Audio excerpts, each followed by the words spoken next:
Sabia que viver com propósito é a única maneira de viver, de fato? Viver, isso mesmo, viver. Porque a maioria das pessoas só existem porque elas não encontraram ainda o sentido da sua vida. É verdade. Eu vou ler um versículo daqui a pouco para você e contar um pouquinho da história de um personagem bíblico que nos mostra sobre o que é viver com propósito. Agora, a pergunta antes da leitura bíblica é: você vive ou você existe? A maioria das pessoas, elas lidam com três questionamentos que elas precisam de uma resposta. A primeira, eu anotei aqui: quem eu sou? Olha só. Segundo, eu tenho algum valor na vida de alguém? E o terceiro, qual é o meu lugar na vida?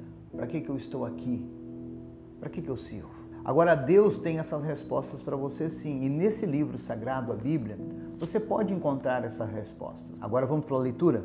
Atos capítulo 13, verso 36, diz assim: tendo, pois, Davi servido ao propósito de Deus em sua geração, ele adormeceu, foi sepultado com os seus antepassados e o seu corpo se decompôs.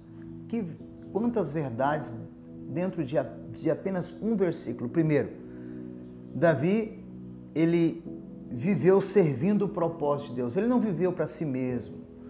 Ele não quis uma carreira solo. Ele vive para viver, ele vive para servir a Deus. Ele entende um propósito. E olha que Davi teve vários erros na sua vida. Talvez aos nossos olhos Davi não seria nunca um pastor de nenhuma igreja, mas ele é um homem segundo o coração de Deus. Diz a Bíblia então que serviu ao propósito de Deus na sua geração, isso mesmo, influenciando pessoas, influenciando a comunidade, gerando vida onde ele estava. Então ele, na geração, ele vive e ele morre vazio, ele gasta tudo que tem dentro desse propósito.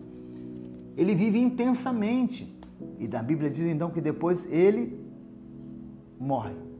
Ou melhor, aqui diz, ele adormeceu. Porque aos olhos de Deus não tem morte mais para aqueles que estão em Cristo Jesus. Ele foi sepultado com seus antepassados e o corpo dele se decompôs. O que significa isso? Que às vezes nós queremos apenas valores para a nossa carne. Perceba aqui que o texto está dizendo que Davi, ele simplesmente cumpre um propósito, vive a vida de Deus, depois o corpo dele se decompõe. Coisa interessante, que o pó volte à terra como era e que o espírito volte a Deus que o deu.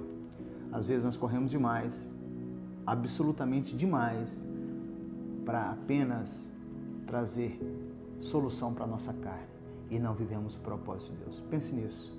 Vamos orar? Pai, no nome de Jesus, eu abençoo a vida dos teus filhos de uma forma muito especial e que eles não venham apenas existir, mas venham a viver os seus sonhos, os seus projetos, em nome de Jesus Cristo. Amém.